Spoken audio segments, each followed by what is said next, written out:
The iron is cold against her throat. Bernice is 29 years old, and she can feel the weight of the collar pressing against her windpipe with every breath, can taste the rust and old blood that clings to metal that has circled 100 necks before hers. She was until 17 days ago, Queen of Cappadocia, commander of an army that had defied Rome for 7 years. Now she kneels on stone floors in a Roman camp, her wrists chained behind her back, her hair shorn to stubble. A guard watches from outside the iron bars. His eyes move over her body with an assessment she has become familiar with, an evaluation of function of use. She is beginning to understand that the triumph itself is not the punishment. What happens before the triumph, during the months of captivity and preparation, that is where the real punishment occurs. An officer approaches the cell. "You are the Cappadocian," he says, "the one who killed the legate's nephew. You will walk in Germanicus's triumph 8 months from now. What matters to Rome is what happens to you between now and then." He smiles. "You will be prepared. This preparation takes many forms." She is led from the cell into morning light that hurts her eyes, through the ordered chaos of a Roman camp, past wagons loaded with the wealth of her conquered kingdom. She sees her crown in one of those wagons. She does not cry.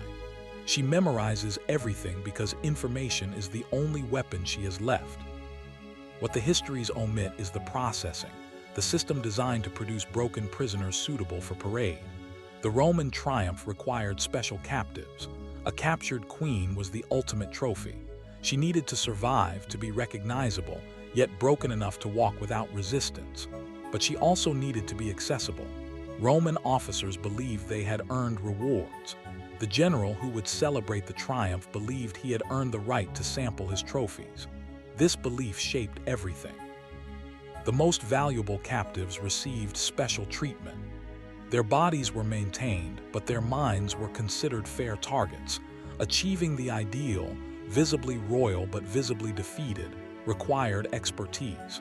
It required time. It required the 8 months Brenice faced. The general's tent was larger than the house she'd grown up in. Germanicus sat behind a desk.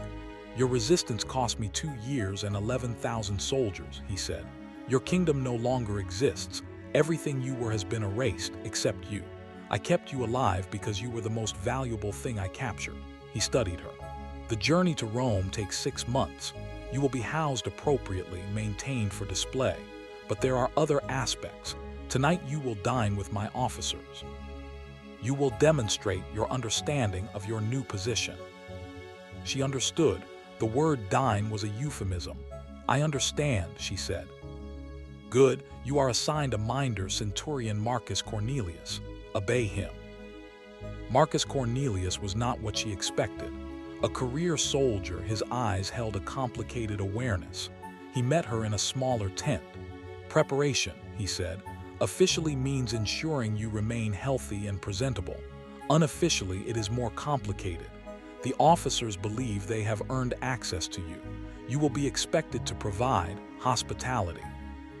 And if I refuse?" There is a prefect, Gaes Varro. His methods produce compliance. They are also permanently damaging. The general prefers to preserve your value, but if you prove uncooperative, Varro will take over. Marcus looked at her directly. "You have no good options, but some are less terrible. Cooperate at the dinners. Do not trigger Varro's involvement. Preserve your will to survive.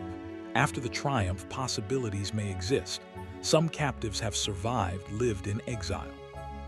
If you can remain valuable, you may have a future." "Why tell me this?" "I have prepared 17 royal captives," he said. 11 died within a year. 4 killed themselves. 2 survived. I want you to be the 3rd. I am tired of watching people be destroyed." He left her with the clothing and the knowledge of the coming night. Preparation phase was where the real destruction occurred. Roman sources used the euphemism hospitium, hospitality. Military records listed as an expense. Modern scholars interpreted it as food and housing. Other sources are clearer. Captured royalty were expected to provide personal service. This was not optional. Refusal triggered specialists like Varro. Their methods produced compliance at the cost of long-term survival. These examples were publicized as warnings. This was the system. The dinner was held in Germanicus's command tent, transformed with dining couches and torchlight. 12 officers reclined. Brenice had been dressed in a sheer gown, a wig covering her stubble. Gold chains circled her wrists and ankles. She was presented like a dish.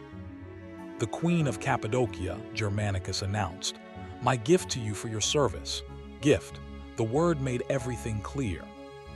"Let her serve the wine," suggested a thin man with calculating eyes, Gaes Varro. A queen serving Roman officers, an appropriate demonstration. She served. She moved among them, filling cups, enduring touches. Varro's hand closed on her wrist. "You are resistant," he said quietly. "I can see it.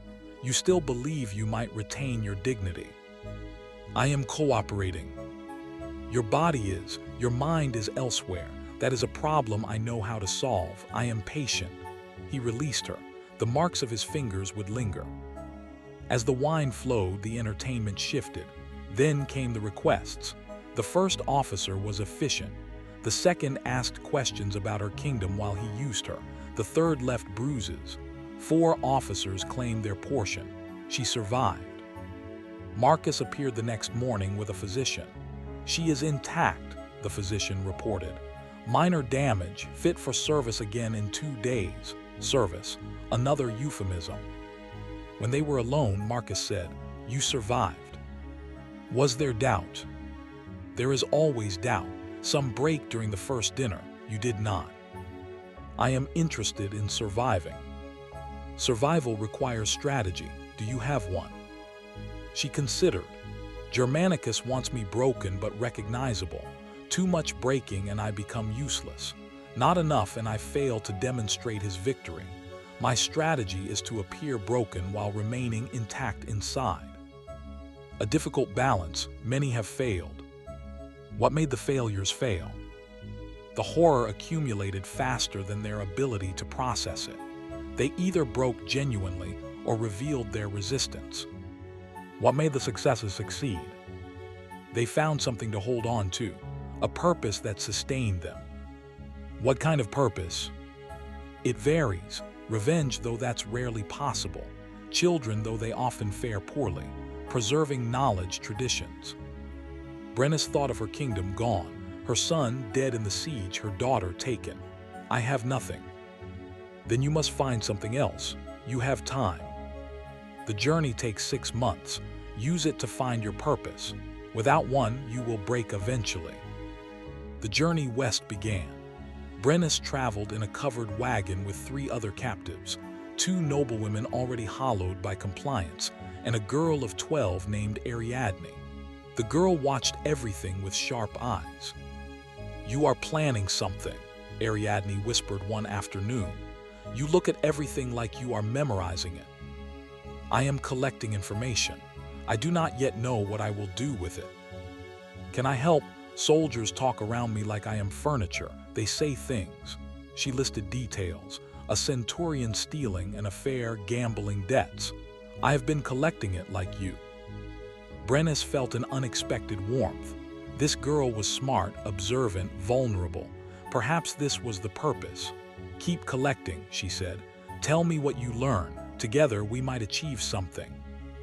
It was not much of a purpose, but it was something to hold on to. The journey continued. The dinners continued. She learned the officers' names, preferences, weaknesses.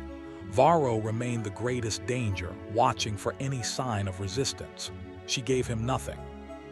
Marcus continued his role. Their conversations lengthened. He told her of his family, his ambivalence. "Why do you do this work?" she asked. "Because if not me, then someone like Varro. I can only reduce harm at the margins." "Have you ever helped a captive escape?" He was silent. "No, escape is essentially impossible. Those who try are subjected to worse. But if it were possible, I do not know which would win, my loyalty to Rome or my humanity." 5 months in, they reached Italy.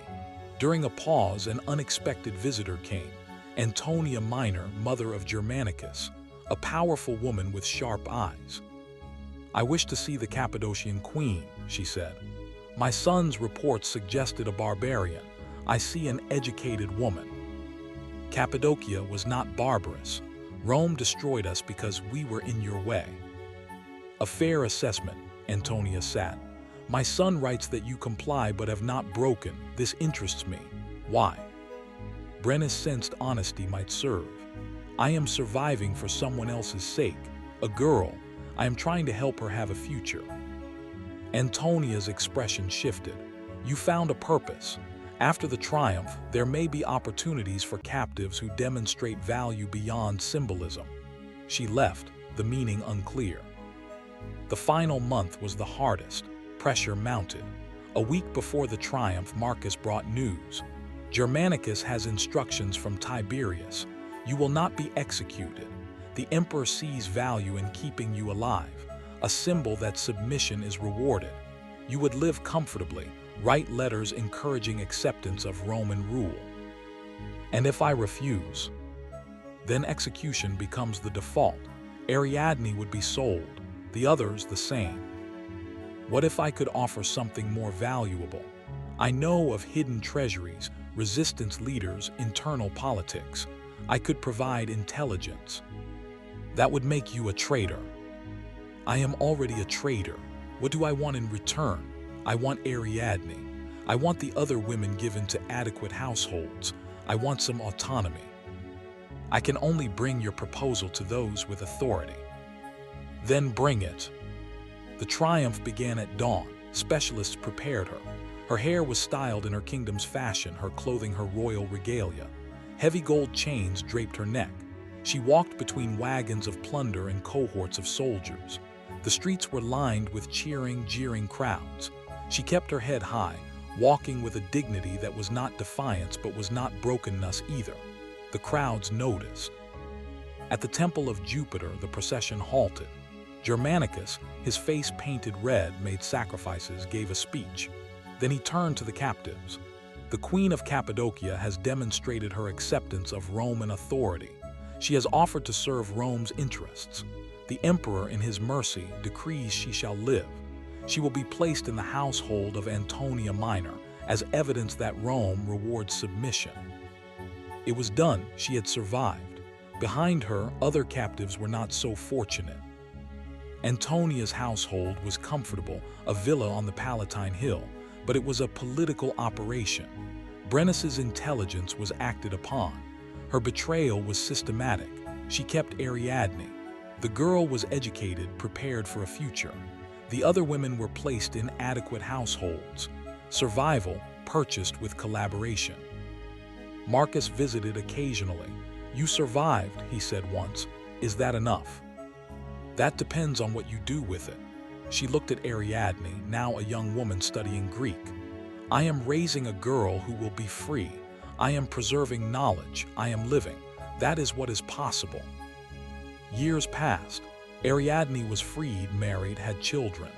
Brenice watched with satisfaction that did not dispel her grief. She had saved one girl. She had betrayed a kingdom. When both were old, Marcus asked, "Do you regret it? The choices you made to survive?" "I regret that I had to make them," she said. "But do I regret choosing life? No, Ariadne is alive. Her children are alive. Something of Cappadocia survives in the stories I preserved. The dead do not write histories or raise children. I think you made the right choice." "Will you be remembered?" he asked later. "Not by name. I will disappear from the record, but somewhere in fragments something will remain. That is enough." She died 2 years later. Ariadne buried her with Cappadocian rituals. The marker read, "Brenice, she survived." What you have learned is not the story Roman historians told. They celebrated the glory, not the dinners, the hospitality, the months of systematic exploitation. The evidence exists in expense reports, medical records, vague letters. Rome institutionalized this destruction, made it bureaucratic. Brenice survived because she understood the system, analyzed it, found a purpose. Some would call her collaboration treason. Some would call survival cowardice. But she lived. She raised a girl. She preserved knowledge. She found purposes that made survival meaningful. Remember her. Remember that the triumph's golden chariots rested on a foundation of suffering. Remember that choosing survival is not weakness, that enduring and remaining human deserves recognition. She survived, and sometimes surviving is its own form of victory.